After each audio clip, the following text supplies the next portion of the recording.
ৰাস্তাত বন্ধাৰ অধিকাৰ ক'ত পালে তেওঁলোকে? অঁ, গৰুৱে টেক্স দিয়া নাই নহয়, গাড়ীয়েহে টেক্স ধৰিছে। ৰাস্তাত এৰাৰ অধিকাৰ ক'ত পালে গৃহস্থই?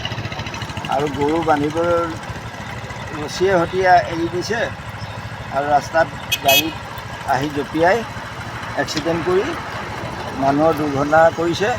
তাৰ বাবে বিহিত ব্যৱস্থা ল'বৰ কাৰণে চৰকাৰক অনুৰোধ জনাওঁ। তাৰমানে আজি আপোনাৰ দুৰ্ঘটনা হ'ল? অঁ, দুৰ্ঘটনা। এজনী গৰুৱে ৰাস্তাত আপোনাক অকাধৰা কৰি আপোনাৰ গাড়ীখন পথাৰৰ মাজত সোমাই পলটি মাৰি দিলে। পলটি মাৰি এই আপুনি পণ্ডিত হেমচন্দ্ৰ গোস্বামী পথত মূল পকা ৰাস্তাত আহি আছিলে আৰু পকা ৰাস্তাৰ কিনাৰত গৰু এৰাল দি থৈ ৰছীয়ে সৈতে গৰু ৰাস্তাৰ মাজত আছেগৈ। আপুনি নিজে আছিলে গাড়ীত? আৰু প্ৰতিদিনে এনেকুৱা ধৰণৰ দুৰ্ঘটনা সংঘটিত হৈ আহিছে আৰু বহু মানুহৰ এই পথ দুৰ্ঘটনাত গৰুৰ কাৰণে মৃত্যু হৈছে, কিন্তু আজিলৈকে গৃহস্থৰ কোনো খবৰ নাই, গৃহস্থৰ কোনো মন কাণ নাই।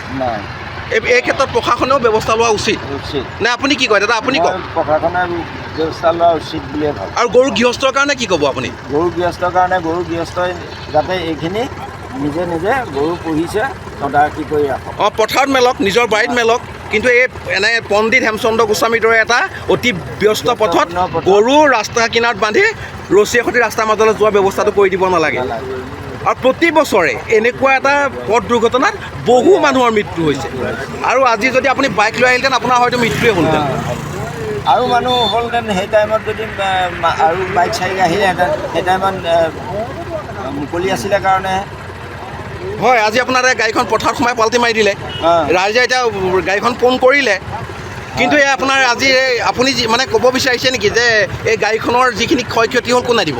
ক্ষয় ক্ষতি গৰু গৃহস্থই দিব লাগিব। হয়, আৰু আজি যদি আপোনাৰ ডাঙৰ এটা দুৰ্ঘটনা হ'লহেঁতেন, আপোনাৰ এতিয়া হয়তো হস্পিটেলত পৰি থাকিবলগীয়া হ'লহেঁতেন, তাৰ ৰিস্ক গৰু গৃহস্থই ল'লেহেঁতেন নে?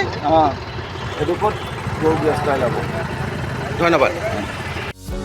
যিকোনো খবৰৰ বাবে যোগাযোগ কৰক আমাৰ এই নম্বৰত 9181 307 221।